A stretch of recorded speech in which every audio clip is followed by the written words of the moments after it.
আমাদের ইন্ডাস্ট্রিতে কিছু ছাগল আছে যারা মুসলমান হয়েও নিজের শরীরের বিভিন্ন জায়গায় ট্যাটু করে। আবার ট্যাটু করা হারাম। ট্যাটু করলে অনেকে বলে নামাজ হয় না, গোসল হয় না, নামাজ হয় না, রোজা হয় না, গোসল হয় না। So এই সমস্ত জিনিস যদি কোনো মুসলমানের বাচ্চা করে আর এটা কেউ প্রতিবাদ করে, তারপর ওই প্রতিবাদে এসে উল্টা আবার রাগারাগি করে বা রিয়েক্ট করে, তাহলে ওরা ছাগলের বাচ্চা না বলে আমি পারতেছি না।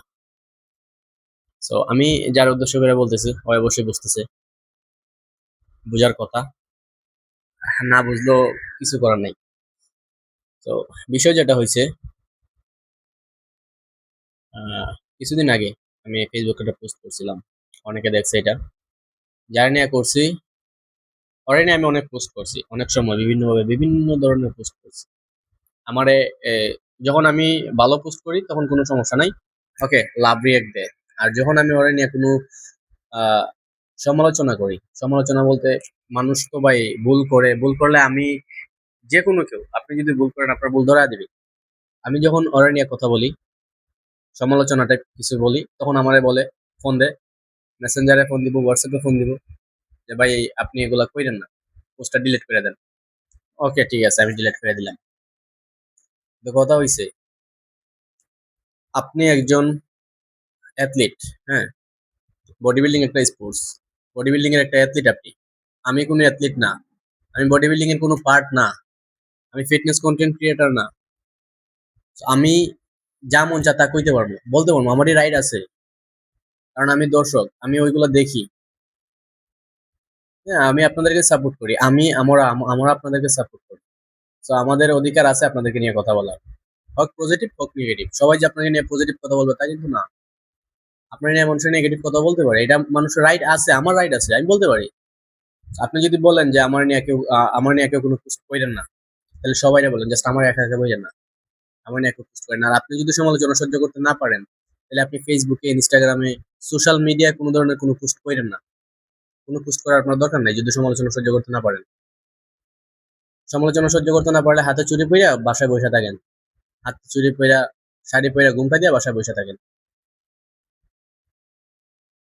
আপনি একজন মানুষ, আপনাকে নিয়ে মানুষ সমালোচনা করবেই, আপনি ফেরেশতা না। দেশের প্রেসিডেন্টকে নিয়ে মানুষ সমালোচনা করে।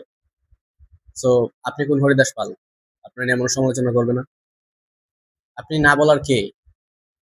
আমার আইডি, আপনি আমার আইডিতে যদি আপনি বলেন যে আপনার নিয়ে আমি কথা বলবো না, ঠিক আছে, সমস্যা নাই, ডিরেক্টলি আপনার কথা বলবো না। বাট ইনডিরেক্টলি বললে যদি আপনি আমাকে না করেন, তাইলে কোনো কিছু বলার নাই। আপনি যা করতে পারেন কইরা দেখায়েন, সমস্যা নাই। আপনি তো বলছিলেন যে সোশ্যাল মিডিয়া কিভাবে আপনি দেখাইবেন, সমস্যা নাই, আপনি দেখায়েন, আমি রেডি দেখার জন্য। আমি বারবার বলতেছি, আমি কোনো ইনফ্লুয়েন্সার না, আমি কোনো কন্টেন্ট ক্রিয়েটর না। আমার যখন মন চায় আমি তখন পোস্ট করি, যা মন চায় তা পোস্ট করি। আমি কেউ নিয়ে পোস্ট করার আগে 2টা সেকেন্ড আমি ভাবি না। কোনো একটা পোস্ট করার আগে 2 সেকেন্ড আমি চিন্তা করে পোস্ট করি না যে কি হইব পরে। বুঝতে পারছেন? আমি কোনো কিছু ভাইবা করি না, যা মনে চায় তাই করি, যখন মনে চায় তখন করি। আমি যদি কন্টেন্ট ক্রিয়েটর হইতাম তাহলে আমি ওই রকম ভাবে করতাম।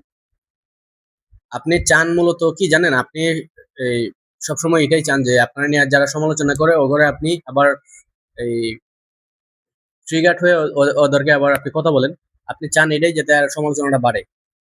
এখন জেনজি জেনারেশন, আপনি জানেন এটা ভালো করে। জেনজিদেরকে হা বললে না করে, না বললে হা করে। তো এই জন্য আপনি আমার বলছেন আমি না করার জন্য, যাতে আমি আপনার নিয়ে আরো বেশি বেশি করি এবং আপনি পপুলার হইতে পারেন আমার মাধ্যমে বা হোক তার মাধ্যমে। আমার মাধ্যমে পপুলার হওয়ার কিছু না, আপনি এমনিতেও পপুলার, আপনারা সবাই চিনে। আপনি যেটা বলছিলেন নাকি বিয়ে ব্যবসা করি, বিয়ে ব্যবসা করার মতন ছেলে আমি না, আমি বিয়ে ব্যবসা করি না, আমি কোনো কন্টেন্ট ক্রিয়েটর না। আপনি চাইছিলেন এটাই, যে আপনার নিয়ে আমি কথা বলি আরো, যেমনটা হাসান রেনিয়া করছিলেন আপনি। হাসান একটা পোস্ট করলো, তারপরে আপনি আবার কাউন্টার অ্যাটাক করলেন, আবার হাসানে করলো। যখন দুজন একসাথে স্টেজে দেখা হইলো, গলাগলি করলেন, শেষ, তখন একবার সবকিছু শেষ, কমপ্লিট, তখন একদম ক্লোজ দুজন। আবার গতকালকে দেখলাম হাসান রেনিয়া আবার পোস্ট একটা করছে। তো এই ধরনের চ্যুতি আমি কইরা কোনো লাভ নাই। আপনি একজন সিনিয়র মানুষ, আপনার আমি সম্মান করি সবসময়।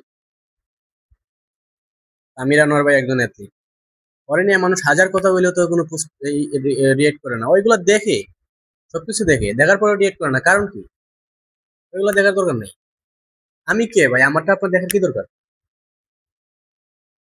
আপনি ট্যাটু করছেন, আপনি আপনার শরীরে হাতে করছেন, শোল্ডারে করছেন, আপনি পারলে আপনার গোয়ার মধ্যে করেন, তাতে আমার কোনো সমস্যা নেই। এটা আমার কথা বলার অধিকার আছে। আপনি এটা ভুল করছেন, আপনি ইসলাম জানেন, আপনি একজন মুসলমানের ছেলে, ইসলাম সম্পর্কে আপনি জানার পর আপনি এটা করছেন, সো আমি এটা নিয়ে কথা বলতে পারি, সমস্যা কি? বলার অধিকার আমার আছে। এখন যেটা আপনি যদি অনেক আপনি আপনি বলতে পারেন হয়তো যে আমি না জাইনা করছি, না বুঝা করছি। আমি যখন এটা করছি আমি তখন বুঝতাম না ইসলাম সম্পর্কে, আমি এত কিছু জানতাম না। বাট এখন জানেন তো। এখন আপনি এটা রিমুভ করেন না কেন? যদি আপনার কাছে রিমুভ করার টাকা না থাকে তাইলে আপনারা আমাদেরকে বলেন। আমরা ওই যে নাজমুল সাকিব ভাইয়ের মৃত্যুর পরে যখন আপনারা মিলাদ শরীফ পড়ানোর জন্য বিকাশে টাকা নিছিলেন, নগদে টাকা নিছিলেন, ওইরকম আমরা কালেক্ট করে দেই, সমস্যা নাই। নাজমুল সাকিব ভাইরে নিয়ে যে চুতিয়ামিগুলো করছেন ওইগুলো নিয়ে তোর কথা বলতেছিলাম না, বলিও নাই আর বলবো না। ওগুলো নিয়ে বলার দরকার নেই। চুতিয়ামিগুলো বন্ধ করেন। আমি আমার কথা বলবো, সবসময় বলবো।